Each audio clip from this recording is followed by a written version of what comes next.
timer's rolling. Just give it a second.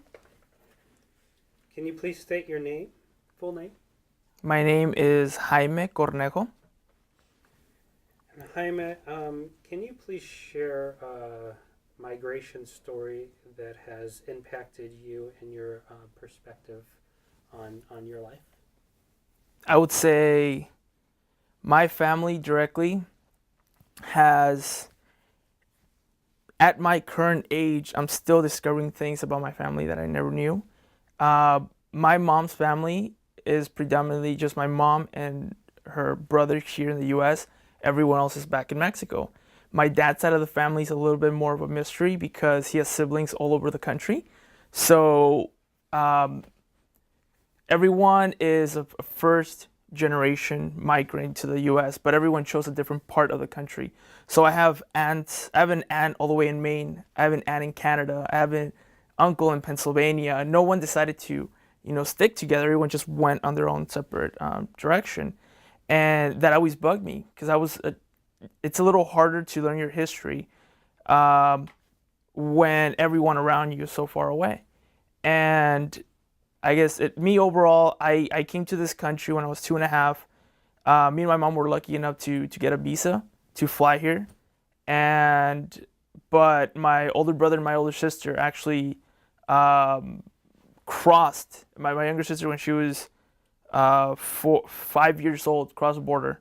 My older brother was 8. And to this day, they'll tell me, they'll still tell me, they have nightmares or dreams about, crossing the border and, seeing dead bodies along the way and people getting lost and being shot by the border patrol, So me having to come to this country with a visa, I feel, obviously I feel grateful that I didn't go through that, but at the same time, I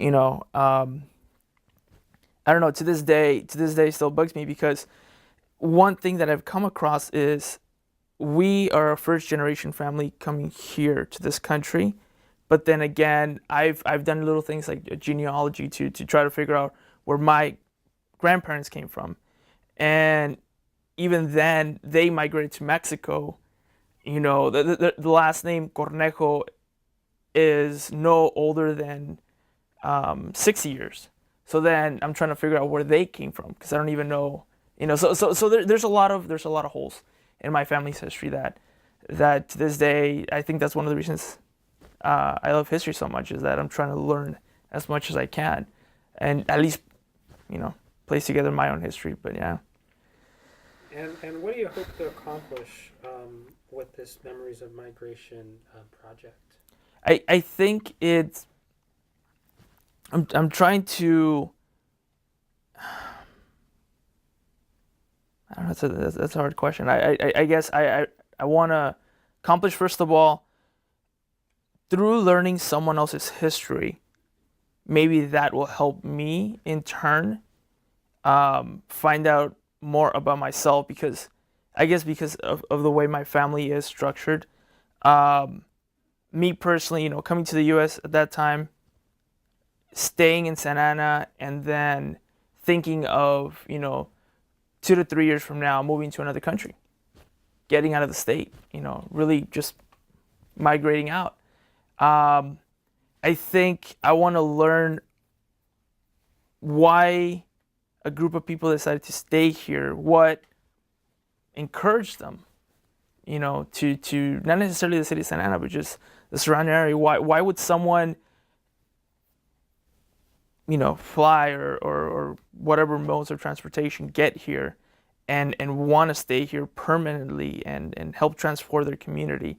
Because for my background, we don't really have a sense of community. We don't really even have a sense of family because everyone's just all over the place. So, I think that's one thing that I wanna get out of it. I wanna really understand the mindset of the migrant, why they moved here.